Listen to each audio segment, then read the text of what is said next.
Kisah dimulai di negara Meksiko yang dimana saat ini banyak sekali penculikan para bocil. Bahkan saking maraknya penculikan itu sering terjadi setiap 60 menit sekali.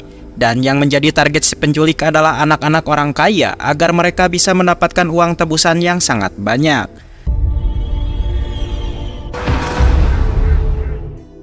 Kemudian kita akan diperkenalkan dengan pemeran utama film ini yang bernama John Creasy, ini orangnya, dan di sana John sedang menemui teman lamanya yang bernama Ray. Lalu John memberitahu sang kawan kalau ia sedang nganggur dan membutuhkan pekerjaan. Mendengar itu Ray menjawab kalau ia tidak bisa membantunya dan jika ada lowongan pasti Ray akan memberitahunya.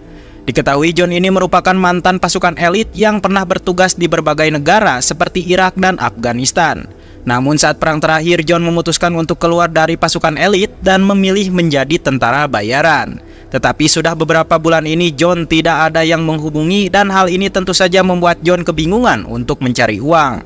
Kemudian di tempat lain kita akan diperkenalkan dengan seorang pria bernama Ramos yang sedang ngobrol dengan pengacara pribadinya mengenai penculikan yang marak di Meksiko. Dan ternyata si Ramos ini juga takut kalau anaknya akan menjadi target para penculik. Maka dari itulah Ramos meminta si pengacara untuk mencarikan orang yang bisa menjaga putrinya dengan amanah. Mendengar itu si pengacara yang kebetulan berteman dengan Ray tentu saja langsung menghubunginya dan meminta Ray untuk mencarikan seorang bodyguard yang sangat kuat. Disinilah Ray pun langsung menawarkan pekerjaan tersebut kepada John. You have to keep it under control all the time, and you know I'm good at that. Take a job, Chris. Singkat cerita, John menerima pekerjaan itu dan kini ia sedang bersama Ramos. Saat membaca dokumen milik John, si Ramos ini terkejut karena John ini merupakan mantan militer yang pernah aktif selama 16 tahun. Ditambah lagi dengan prestasi-prestasi John yang sangat banyak sekali seperti berhasil memberantas teroris dan lain-lain. Akibat hal itulah Ramos pun dengan senang hati menerima John sebagai bodyguard untuk anaknya.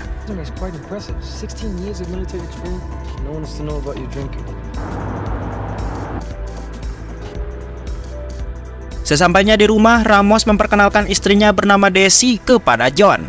Dan Desi langsung percaya bahwa John ini sangat baik dan bisa diandalkan. Lalu Desi memanggil putri kesayangannya bernama Pita untuk kenalan dengan Mamang John dan mengantarkannya ke kamar yang sudah dipersiapkan. Have you protected a lot of children before, Mr. Creasy? Keesokan paginya, John memulai pekerjaannya dengan cara mengantar Pita ke sekolah. Dan selama di perjalanan, Pita menanyakan soal kehidupan John. Namun John tidak mau menjawabnya dan hal ini ternyata membuat Pita kesal dan ingin pindah ke kursi belakang.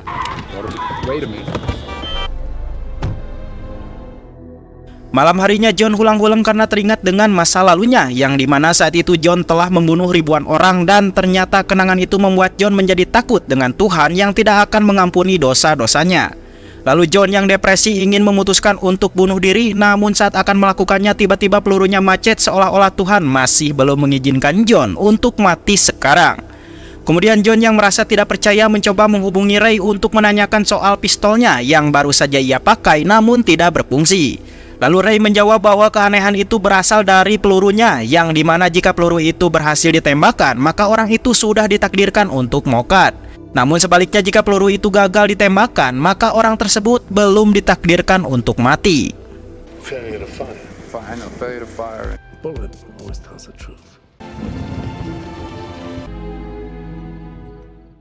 Keesokan paginya John seperti biasa mengantar Pita ke sekolah, tetapi John merasa ada sebuah mobil yang mengikutinya. Menyadari itu ia pun langsung mencatat plat nomor mobil tersebut untuk berjaga-jaga.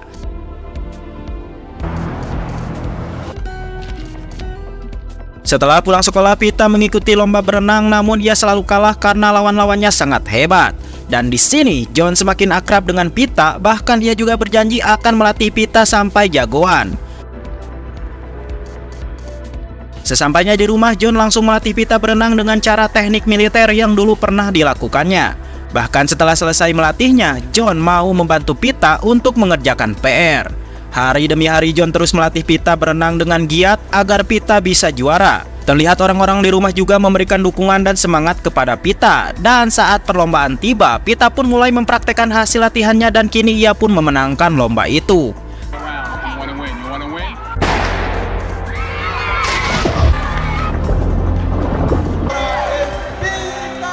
Dengan bahagia, Pita pun berterima kasih kepada John. Kemudian di hari berikutnya, John mau mengantarkan Pita untuk les piano. Lalu sebelum masuk ke tempat les, Pita memberikan bunga kepada John karena ia sangat menyayanginya. Beberapa jam kemudian, saat John menunggu Pita selesai dengan latihannya, tiba-tiba di sana ia melihat mobil polisi datang. Bahkan ia juga melihat mobil kemarin yang plat nomornya telah ia catat datang juga. Melihat itu, John merasa bahwa mereka adalah penjahat yang ingin menculik Pita. Dan di waktu yang sama, Pita baru keluar dari les dan tiba-tiba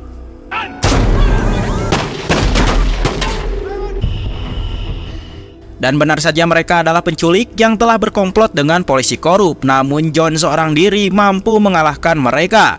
Tetapi di tengah pertarungan, John tertembak yang langsung membuatnya tepar. Lalu Pita yang panik malah mendekati John dan pada akhirnya ia pun diculik oleh mereka.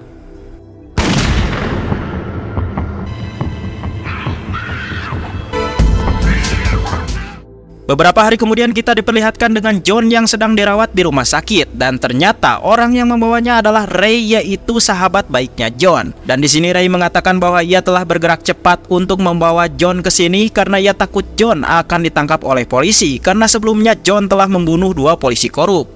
Lalu datanglah seorang intel bernama Miguel yang mengatakan kalau John tidak akan ditangkap oleh pihak berwenang asalkan John mau membantunya untuk mengungkapkan kasus penculikan di negara ini.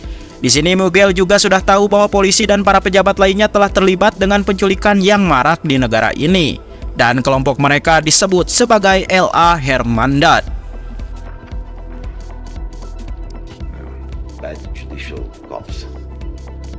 Kemudian scene berpindah ke rumah Pita dan terlihat ayahnya yaitu Ramos telah didatangi banyak polisi yang ingin membantunya untuk menemukan Pita. Namun tidak lama para penculik menelepon dan meminta uang tebusan $10 juta. Dengan cepat petugas polisi langsung merekamnya dan melacak lokasi si penculik. Lalu si penculik menyuruh Ramos untuk segera menyerahkan uang tebusannya ke lokasi yang sudah diberikan oleh si penculik.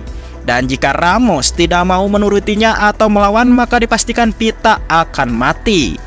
Mendengar ancaman itu, Ramos langsung menyuruh anak buahnya untuk mengirim uang tebusannya ke lokasi tersebut. Lalu Ramos juga meminta polisi untuk tidak ikut campur karena yang terpenting saat ini adalah keselamatan Pita. Namun saat transaksi itu dilakukan, tiba-tiba kelompok si penculik diserang oleh kelompok lain yang tidak dikenal. Dan dalam insiden ini, adik dari si penculik tewas. Lalu si penculik yang merasa kecewa langsung menghubungi Ramos kembali dan mengatakan kalau ia akan membunuh Pita saat ini juga. Mendengar itu, Desi istri Ramos langsung merebut HP-nya dan mencoba bernegosiasi lagi untuk keselamatan sang anak. Namun si penculik itu tidak tertarik dan tetap akan membunuh Pita. Sementara di tempat lain, John sendiri kini telah sembuh dan ia langsung pergi ke rumah Ramos bersama Ray. Sesampainya di sana, John yang rindu langsung pergi ke kamar Pita karena sebelumnya sudah kita ketahui bahwa John ini telah menganggap Pita sebagai anaknya sendiri. Tidak lama Desi datang dan menanyakan sedang apa John ke sini. Lalu John menjawab kalau ia sedang merindukan Pita. Di sini Desi pun mengatakan kalau Pita telah dibunuh oleh si penculik. Mendengar itu, John sedih dan saat ini ia berjanji kepada dirinya sendiri untuk memberantas para penculik hingga ke akar-akarnya. Sebelum melakukan misinya itu, John mendatangi toko senjata untuk membeli perlengkapan senjata.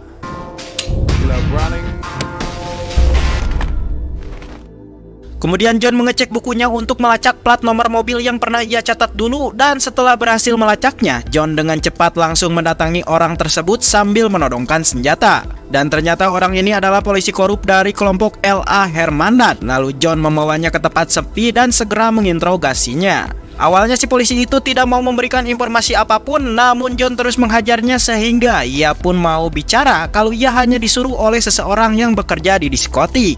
Setelah mendapatkan informasi penting itu, John pun melakukan ini. Malam harinya John pergi ke diskotik dan memperlihatkan foto Pita kepada 2 penjaga di sana. Awalnya mereka tidak mau menjawab soal penculikan Pita, namun saat John menghabisi salah satu temannya, akhirnya salah satu penjaga memberikan nama seorang ketua polisi bernama Puentes.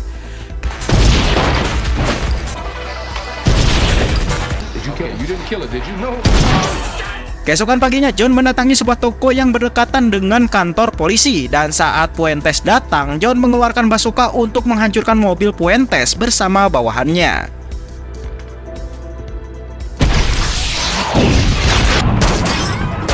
Lalu John membawa Fuentes pergi untuk diinterogasi, namun Fuentes berontak dan mencoba untuk menggertak John jika berani macam-macam dengannya, yang dimana pasukan L.A. Hermandad pasti akan membunuh John. Namun John tidak takut dan ia malah balik mengancam bahwa John telah memasangkan sebuah bom di bokong Fuentes. Disinilah Fuentes pun takut dan langsung menceritakan semuanya, yang ternyata Fuentes ini telah bekerja sama dengan pengacaranya Ramos untuk mendapatkan uang tebusan $10 juta dari hasil penculikan Pita. Lalu si pengacara menyewa tukang culik untuk menculik Pita, namun di saat itu Fuentes tiba-tiba berubah pikiran, yang dimana ia tidak ingin uang $10 juta itu dibagi dua dengan si pengacara. Maka dari itulah ia pun diam-diam menyewa pembunuh bayaran untuk membunuh tukang culik itu saat bertransaksi. Lalu John menanyakan siapa para penculik itu, namun Fuentes tidak tahu dan menyarankan John untuk menanyakan langsung kepada pengacaranya Ramos. Setelah mengetahui itu, John pun pergi dan melakukan ini. Kemudian John pergi ke rumah si pengacara Ramos, namun ketika di dalam ternyata si pengacara itu sudah mokat dibunuh seseorang. Lalu John memasuki ruangan si pengacara dan membaca semua dokumen-dokumen di sana, dan ia menemukan rekening koran yang di dalam transaksinya ternyata ada nama Ramos, yaitu ayahnya Pita. Melihat itu John pun sadar kalau Ramos telah terlibat dengan penculikan anaknya sendiri. Kemudian John menemui Ramos dan memaksanya untuk mengatakan apa yang sebenarnya terjadi. Dengan bersedih, Ramos pun menjawab kalau ia memang bersalah dan ia terpaksa melakukan ini karena perusahaan miliknya telah bangkrut dan memiliki banyak hutang. Maka dari itulah si pengacara menyarankan Ramos untuk melakukan rekayasa penculikan terhadap anaknya sendiri, dan hal ini bertujuan agar asuransi milik Pita bisa dicairkan. Namun sayangnya rencana itu gagal karena penculik yang telah mereka sewa telah diserang oleh kelompok lain, dan disinilah ketua si penculik marah dan memutuskan untuk membunuh Pita dengan sungguhan. Setelah kejadian itu Ramos marah besar kepada si pengacara dan ia tanpa pikir panjang langsung membunuhnya. Desi yang mendengar itu tentu saja murka dan ingin menghajar suaminya, namun John dengan santuinya langsung memberikan pistol kepada Ramos untuk melakukan bunuh diri. Di sini John juga menjelaskan kalau peluru tidak pernah berbohong, yang dimana jika Ramos belum diizinkan untuk mati, maka peluru tersebut akan macet. Tetapi sebaliknya jika Ramos memang ditakdirkan untuk mati, maka peluru itu akan keluar. Sebelum bunuh diri, Ramos meminta John untuk memberantas para penculik, dan ia juga menyuruh John untuk menyelidiki seseorang yang bernama Sanchez. Dan saat John pergi, terdengarlah suara tembakan yang menunjukkan Ramos telah meninggal.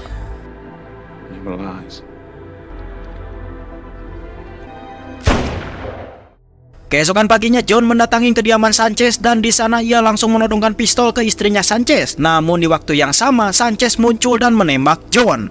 Tapi untungnya John masih bertahan dan segera mengejar Sanchez, dan pada akhirnya John berhasil menangkap Sanchez dan membawanya kembali ke rumah untuk diinterogasi. Lalu John menanyakan apakah Sanchez merupakan ketua dari komplotan penculik, dan istrinya Sanchez yang takut terjadi sesuatu dengan suaminya akhirnya mau mengatakan bahwa ketua penculiknya bernama Daniel yang merupakan kakaknya Sanchez. Tanpa pikir panjang John langsung menelpon Daniel menggunakan HP milik Sanchez dan mengatakan kalau dirinya sedang menyandra Sanchez dan istrinya yang sedang mengandung. Lalu Daniel mencoba memberikan penawaran uang yang sangat banyak kepada John asalkan dirinya mau melepaskan Sanchez. Namun John menolaknya karena yang ia inginkan sekarang hanya kematian Daniel, apalagi Daniel juga yang merupakan orang yang telah membunuh si Pita.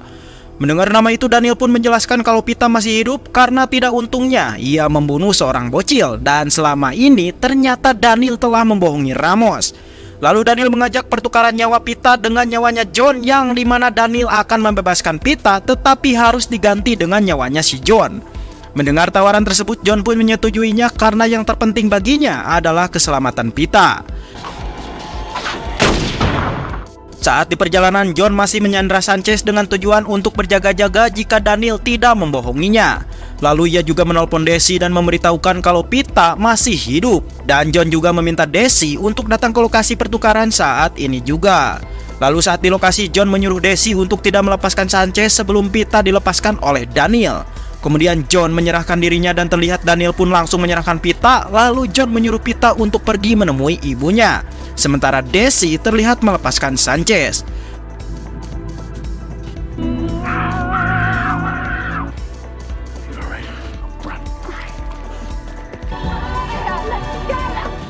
Setelah pertukaran itu selesai, John dibawa oleh Daniel untuk segera dihabisi, dan John rela melakukan ini semua karena ia sangat sayang kepada Pita.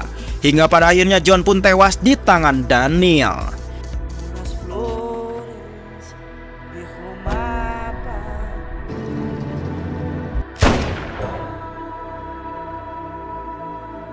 Beberapa tahun kemudian kita akan diperlihatkan dengan Miguel yang telah berhasil membunuh Sanchez dan juga Daniel, yang dimana saat ini dirinya telah berhasil memberantas jaringan penculikan tersebut.